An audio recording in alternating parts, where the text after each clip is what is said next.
افغان طالبان کی جارحیت کے جواب میں پاک افواج کی مؤثر اور تباہ کن جوابی کارروائی جاری۔ جلال آباد میں ایمونیشن ڈیپو ڈرون سٹوریج تباہ کر دیے۔ سیکیورٹی ذرائع کے مطابق جوابی حملوں میں افغان طالبان اور فتنہ خوارج کو بھاری نقصان کا سامنا۔ سیکیورٹی فورسز افغان طالبان رجیم کی جارحیت کا منہ توڑ جواب دینے کے لیے پرعزم۔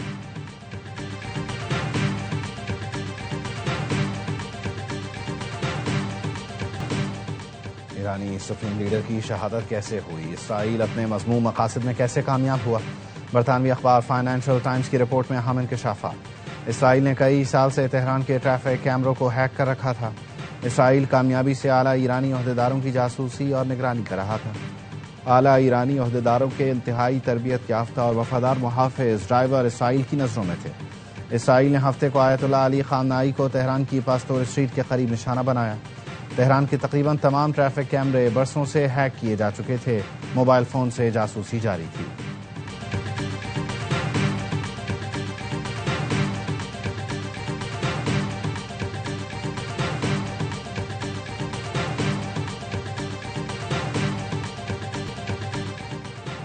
وزیر اعظم کی زیر صدارت وفاقی کابینہ کا اجلاس آج ہوگا۔ کابینہ کے اجلاس میں خطے کی بڑھتی کشیدگی اور جنگی صورتحال کا تفصیلی جائزہ لیا جائے گا۔ ذرائع کے مطابق کابینہ کو ایران اسرائیل کشیدگی سمیت علاقائی صورتحال پر بریفنگ دی جائے گی۔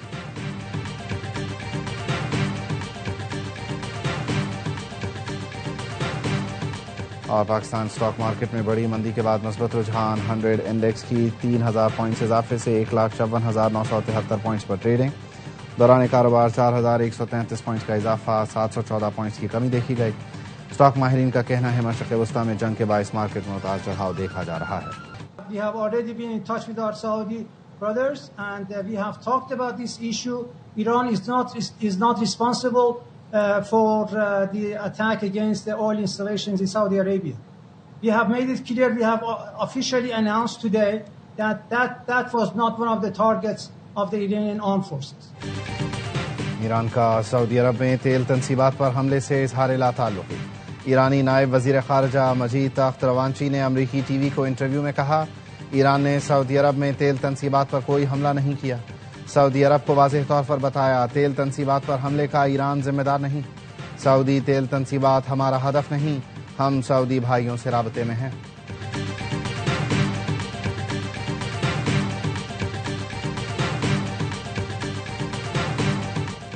ریاض کے امریکی سفارت خانے پر ڈرون حملہ، سعودی وزارت دفاع نے تصدیق کر دی۔ بتایا امریکی سفارت خانے کی عمارت سے 2 ڈرون ٹکرائے۔ ڈرون حملے سے آگ لگی، عمارت کے ایک حصے کو جزوی نقصان پہنچا۔ صدر ٹرمپ کہتے ہیں ریاض میں امریکی سفارت خانے پر حملے کا رد عمل جلد دیں گے، جس میں امریکی فوجیوں کی ہلاکت کا بدلہ بھی شامل ہوگا۔ دوحہ، بحرین اور دبئی میں بھی دھماکے سنے گئے۔ اماراتی وزارت دفاع کا کہنا ہے ایران سے آنے والے بیلسٹک میزائلوں سے نمٹ رہے ہیں، ملکی سلامتی اور شہریوں کی حفاظت ہر صورت یقینی بنائیں گے۔ ایرانی پاسداران انقلاب کا کویت میں امریکی اڈے کو 10 ڈرون سے نشانہ بنانے کا دعویٰ۔ کویتی وزارت دفاع نے کہا اب تک ایران کی طرف سے داغے گئے 178 میزائل اور 384 ڈرونز کو روکا گیا ہے۔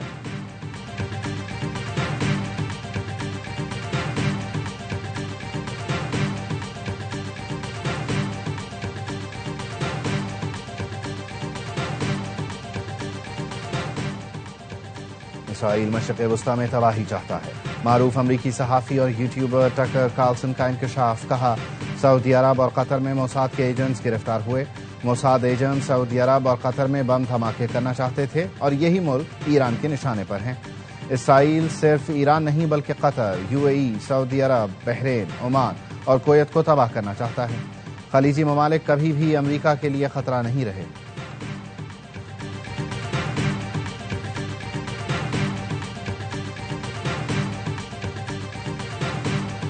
امریکی سینکام کی ایران کے حملوں میں 6 امریکی فوجیوں کی ہلاکت کی تصدیق۔ سینکام کے مطابق ایران کے حملوں میں اب تک 6 امریکی فوجی ہلاک ہوئے۔ امریکی افواج نے حال ہی میں 2 لاپتہ فوجیوں کی باقیات برآمد کی ہیں جو ایران کے ابتدائی حملوں کے دوران مارے گئے تھے۔ سینکام کا خلیج عمان میں تمام ایرانی بحری جہازوں کو تباہ کرنے کا دعویٰ، کہا 2 دن پہلے خلیج عدن میں 11 ایرانی جہاز تھے، اب ان کی تعداد 0 ہو گئی ہے۔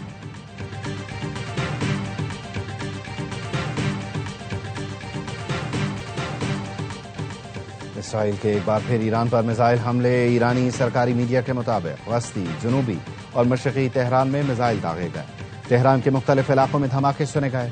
الجزیرہ کے مطابق تازہ حملوں میں ایرانی دارالحکومت کے متعدد حصوں کو نشانہ بنایا گیا۔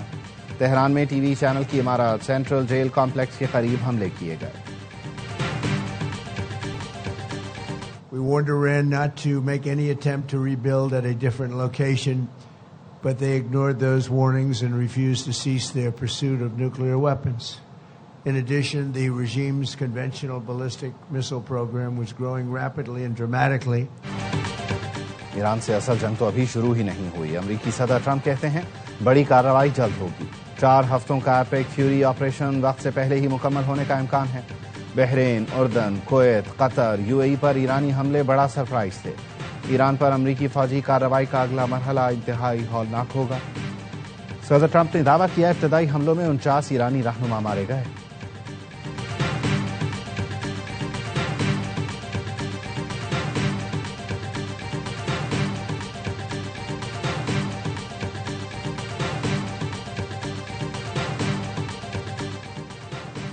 ایرانی صدر مسعود پزشکیان کی اسکولوں اور ہسپتالوں پر امریکی اسرائیلی حملوں کی مذمت۔ کہا ہسپتالوں پر حملے زندگی پر حملہ اور اسکولوں پر حملے قوم کے مستقبل کو نشانہ بنانا ہے۔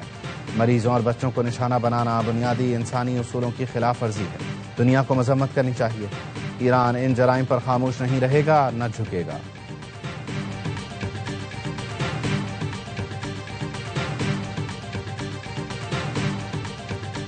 The United States is conducting an operation to eliminate the threat of Iran's short-range ballistic missiles.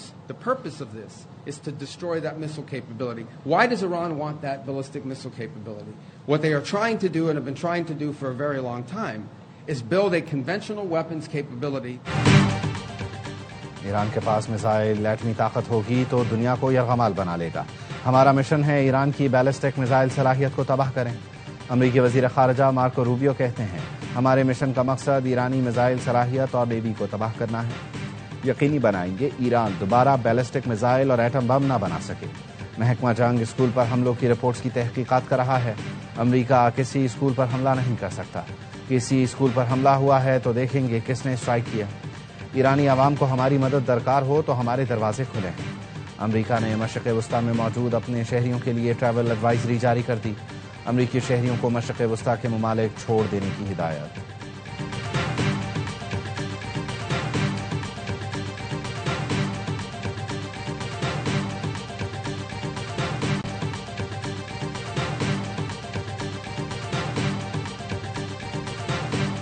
امریکہ کے خلاف طویل جنگ کے لیے تیار ہیں۔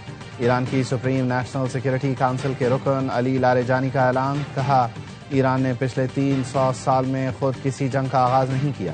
ہماری بہادر فوج نے ہمیشہ صرف دفاعی جنگ لڑی۔ ہم کسی نقصان کی فکر کیے بغیر اپنا اور اپنے 6000 سالہ تمدن کا دفاع کریں گے۔ دشمن کو اپنی غلطی پر شرمندہ ہونا پڑے گا۔ ایرانی 3 رکنی عبوری لیڈرشپ کا دوسرا اجلاس۔ کونسل نئے رہبر اعلیٰ کے انتخاب تک فرائض انجام دے گی۔ ایرانی صدر مسعود پزشکیان نے میجر جنرل مجید کو قائم مقام وزیر دفاع مقرر کر دیا۔ پاسداران انقلاب کے جنرل مجید ایرانی دفاعی امور کی نگرانی کریں گے۔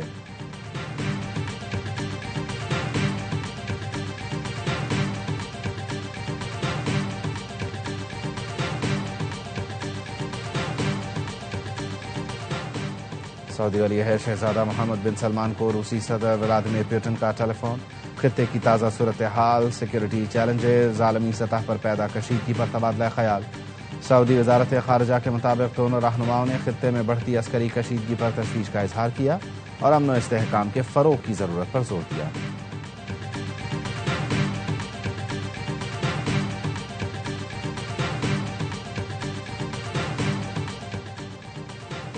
وزیر اعظم کی زیر صدارت وفاقی کابینہ کا اجلاس آج ہوگا۔ کابینہ کے اجلاس میں خطے میں بڑھتی کشیدگی اور جنگی صورتحال کا تفصیلی جائزہ لیا جائے گا۔ ذرائع کے مطابق کابینہ کو ایران اسرائیل کشیدگی سمیت علاقائی صورتحال پر بریفنگ دی جائے گی۔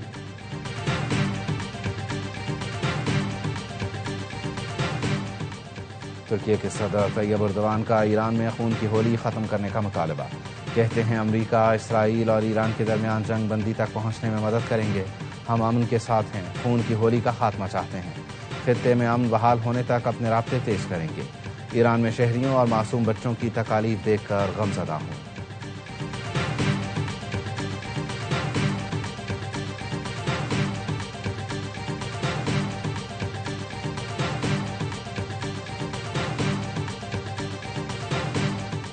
متحدہ عرب امارات نے اپنی دفاعی قوت کے حوالے سے بلومبرگ کی رپورٹ کو مکمل طور پر مسترد کر دیا۔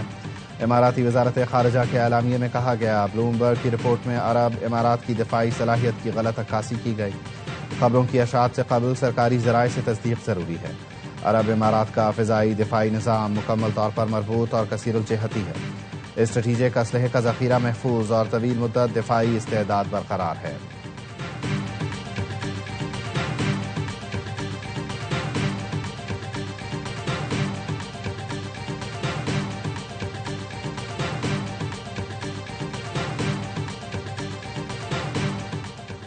ایران جنگ پر پاکستان متوازن پالیسی پر عمل پیرا ہے۔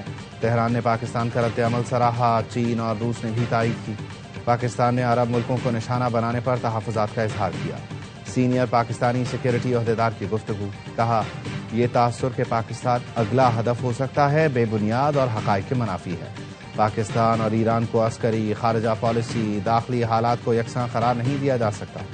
پاکستان خود مختاری اور علاقائی سالمیت کے دفاع کی مکمل صلاحیت رکھتا ہے۔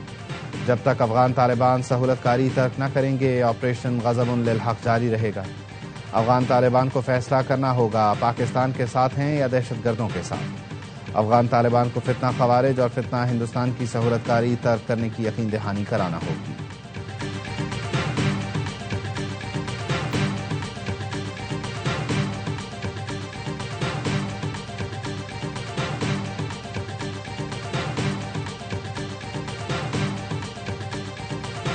یہ پچھلے 2-3 اور رواں سال کا پہلا مکمل چاند گرہن آج ہوگا۔ محکمہ موسمیات کے مطابق پاکستان میں دوپہر 2:50 پر چاند کو گرہن لگنا شروع ہوگا۔ چاند گرہن شام 4:34 پر اپنے عروج پر ہوگا۔ رات 7:23 پر چاند گرہن مکمل طور پر ختم ہو جائے گا۔